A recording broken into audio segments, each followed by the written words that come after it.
শুভ সকাল বন্ধুরা, পায়েলের ঘরকন্যার আরও একটা নতুন ব্লগে তোমাদের সবাইকে অনেক অনেক স্বাগত। আশা করি তোমরা যে যেখানে আছো সকলে খুব ভালো আছো। আমিও বেশ ভালো আছি। আজকে হচ্ছে বুধবার আর এখন বাজছে সকাল 7টা। আমি আজকে সকাল 6:30টায় ঘুম থেকে উঠেছি, তারপরে ফ্রেশ হয়ে এই কাজে লেগে পড়েছি। তো আজ আমি এখন থেকেই আমার ব্লগটা তোমাদের সঙ্গে নিয়ে শুরু করছি। চলো তোমরা সাথে থাকো আর শেষ অবধি ব্লগটা দেখো। আশা করি তোমাদের ব্লগটা আজকে অবশ্যই ভালো লাগবে।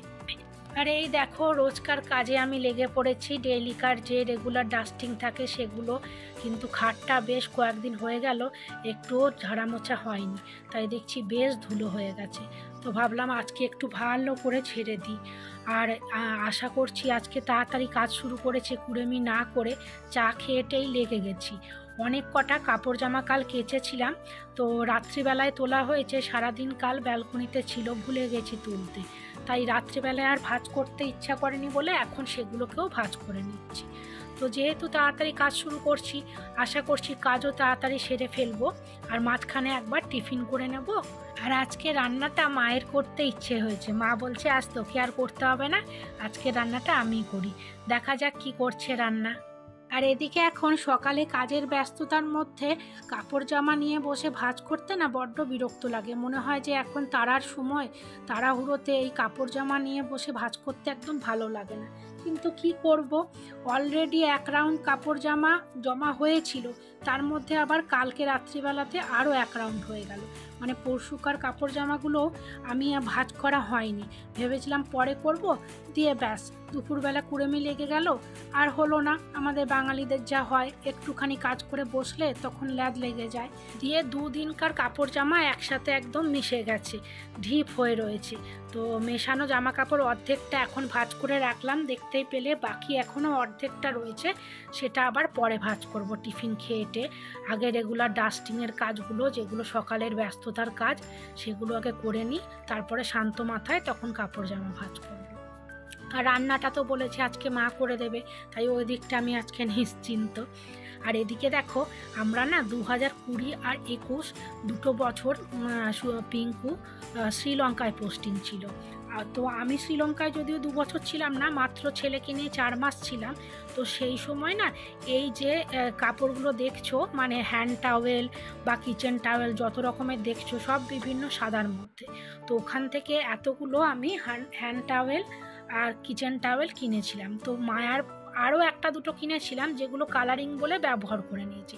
আর এই সাদাগুলো মায়ার চোটে আমার ব্যবহার করতে ইচ্ছাই করছে না। মনে হচ্ছে আর তো কখনো ওই দেশে যাওয়া হবে না, তো এই স্মৃতি করে এগুলোকে সুন্দর করে যত্ন করে ভরেই যেন রেখে দিতে ইচ্ছাই করছে না ব্যবহার করতে। আবার এদিকে ভাবছি রেখে দিলেও তো সেই পরে পরে কাপড়গুলো পচে যাবে আর ইউজই হবে না, টাকাটা পুরো নষ্ট হবে। তার থেকে একটা দুটো করে ব্যবহার করতে শুরু করি। আলমারিটা সেই 2-4 দিন আগে ডাস্টিং করেছিলাম। এগুলো রোজ রোজ থরলি তো মোছা সম্ভব না, সেই জন্য পারলে একবার করে রোজ দিনই, যদি পারি তো একবার করে জাস্ট কাপড় দিয়ে বুলিয়ে নিই। তো আজকেও সেটাই করছি।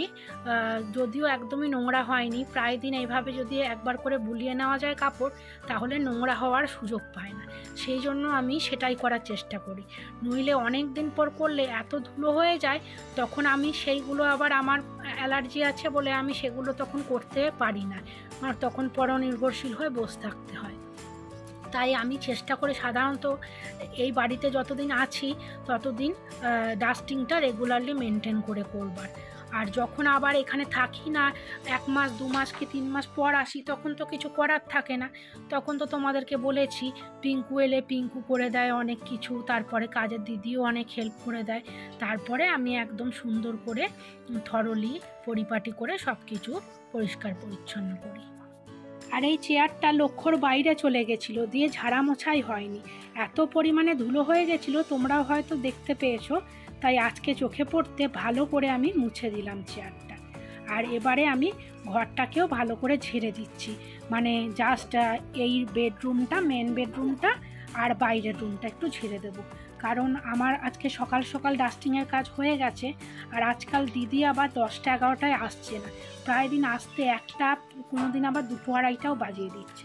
তো এতটা সময় ঘরটা ধুলো ধুলো হয়ে ঝাড়ার পরে চারিদিকে পায়ে পায়ে হবে ধুলোগুলো, সেই জন্য আমি আলগা করে একটু ঘরটা ঝেড়ে ধুলোটা এক কোণে করে রেখে দিই। দিদি যখন আসে তখন আবার ভালো করে ঘরটা ঝেড়ে মুছে দেয়। কথাতেই আছে মেয়ে বউরা হচ্ছে ঘরের লক্ষ্মী।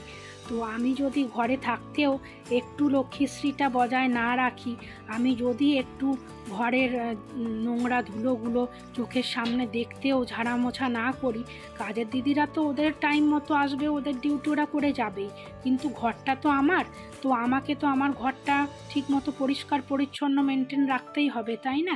সেই জন্য যখন যেটা চোখের সামনে পড়ে সেটাকে আমি ক্লিন করে রাখার চেষ্টা করি। ছোটোবেলা থেকেই দেখতাম মা ডাস্টিংয়ের কাজটা রোজ একদম মেনটেন করে করতো, সেই থেকে আমাদের দুই বোনের মধ্যেও এই ব্যাপারটা একদম ঢুকে গেছে। এদিকে আমি সব কাজ সেরে একেবারে চান করে এসে বসেছি। এখন বাজে বেলা 11টা, আর মা সবার জন্য ডিম পাউরুটি ভেজে নিয়ে এসছে। শুভ সন্ধ্যা বন্ধুরা, এখন বাজে সন্ধ্যে 6:30। আমি একটু মার্কেটে গেছিলাম এই কয়েকটা জিনিস দেখতে পাচ্ছ এগুলো আনার জন্য। বিস্কুট গত পরশুদিন শেষ হয়ে গেছিলো, চায়ের সময় খালি মনে পড়ছে যে বিস্কুট নেই, তারপরে আনতে ভুলে যাচ্ছি। আর দুধও ছিল না, শেষ হয়ে গেছিলো। রেগুলার দুধটা একটু আনতে যেতে হয়, মাঝে মাঝে আবার একদিন গ্যাপ হয়ে যায় আনতে। তো ডিমও শেষের দিকে ছিল, ব্রেডও ছিল না, ব্রেডও নিয়ে এলাম, তাই কেকও নিয়ে এলাম একটু খুচখাচ খাওয়ার জন্য। এই খুচখাচ কয়েকটা জিনিসই শুধু আনতে গেছিলাম। আর আজকে দেখো আমি একটা নতুন জিনিস বানাবো, বন্ধুরা তোমাদের কাছে এই জিনিসটা নতুনই লাগবে, কারণ এটা একটা মারাঠি আইটেম আমি বানাবো এই ছোট ছোট বেগুনগুলো দিয়ে। এই মহারাষ্ট্রে না এই বেগুনগুলো প্রচণ্ড পরিমাণে পাওয়া যায়, গুজরাটেও পাওয়া যায়, কিন্তু আমি এই যে রেসিপিটা আজ বানাবো এটা আমি মারাঠিদের কাছ থেকে শিখেছি। খেতে ভীষণ টেস্টি, মারাঠিদের হোক আর যাদেরই হোক, খেতে যেটা টেস্টি হয় সেটা শিখে বানানোই যেতে পারে, তাই না? তো দেখাবো তোমাদেরকে। আইটেমটায় বিশেষ কিচ্ছু লাগে না, খুবই সহজ বানানো, আর খেতেও দুর্দান্ত টেস্টি। তো আজ বানাচ্ছি, তোমাদেরকে তার সাথে রেসিপিটাও মুখে শেয়ার করে দিচ্ছি। তোমরা একবার বানিয়ে দেখতে পারো এই ছোট বেগুনগুলো আমাদের ওয়েস্ট বেঙ্গলে পাওয়া গেলে। তো এইগুলো আবার আমি ওয়েস্ট বেঙ্গলে সচরাচর দেখতে পাই না, খুব রেয়ার দেখি। তো কিছুই না, বেগুনটাকে প্রথমে ধুয়ে নিয়ে এই 4 খণ্ডর মতো করে চিড়ে নেব, চারদিক দিয়ে চিড়ে নেব। আর এই ডান্টিগুলো যেগুলো আছে সেগুলো কিন্তু কাটবো না, সেগুলো থেকেই যাবে। এই দেখো ঠিক এরকমভাবে চিড়ে নিয়ে থেকে যাবে। এইবারে একটা তাওয়াতে বাদাম অল্প একটুখানি তেল বা শুকনো খোলাতেও করতে পারো, নিয়ে ভেজে নেব। আর এইটাতে শুধু বাদাম, কাঁচা লঙ্কা বেশ একটু বেশি পরিমাণে, আর কয়েক কোয়া রসুন, ব্যাস এই কটা জিনিসই মেনলি লাগে। এই রসুন, কাঁচা লঙ্কা আর বাদামটা আমি মিক্সারে সুন্দর করে বেটে নেব। আর এদিকে আজকে এই আইটেমের সাথে ভাত তো ভালো লাগে না, তাই মা রুটি করছে, আমাদের নর্মাল বাঙালিদের যেমন রুটি সেই রুটি বানাচ্ছে। তো দেখো কি সুন্দর ফুলছে মায়ের হাতের রুটিগুলো। আর এইদিকে আমি বেগুনগুলো সুন্দর করে নুন হলুদ মাখিয়ে রেখে দিয়েছিলাম। তো এবারে প্রথমে একটু বেশি করে তেলে বেগুনগুলোকে আমি ভালো করে ভেজে নেব, কারণ এই বেগুনগুলো যদি না ভেজে ডাইরেক্ট রান্নায় কষানোর সময় দিই তাহলে কিন্তু টেস্টটা ওরকম হবে না, আর ভেতরে ভেতরে কাঁচা থেকে যাবে, দর কষা টাইপের আর কি, একদমই ভালো সেদ্ধ হবে না। তো সেই জন্য আগে একটু বেশি তেলে ভালো করে বেগুনগুলোকে নুন হলুদ মাখিয়ে ভেজে তারপরে তুলে রাখবো। তারপরে কি করব, ওই রসুন, কাঁচা লঙ্কা আর বাদাম পেস্ট যেটা আমি মিক্সারে করে নিয়েছি সেইটাকে তেলের মধ্যে ডাইরেক্ট দিয়ে নিয়ে ভেজে নেব। আর আমি নিজের বুদ্ধি থেকে কি করেছি, একটুখানি জাস্ট 3-4 কোয়া কাঁচা রসুন থেতো করে নিয়ে প্রথমে ভেজে নিলাম, তারপরে এই পেস্টটা দিয়ে এবার ভালো করে এটা ভেজে নেব। আর হলুদ দেবো, নুন দেবো, আর তাছাড়া কিচ্ছু দেওয়ার নেই।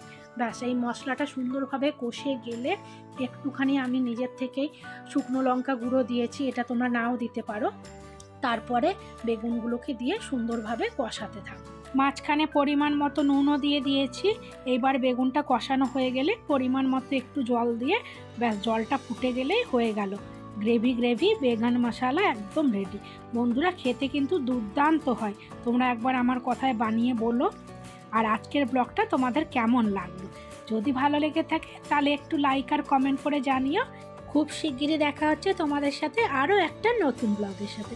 সবাই খুব ভালো থেকো, সুস্থ থেকো। Tata, good night.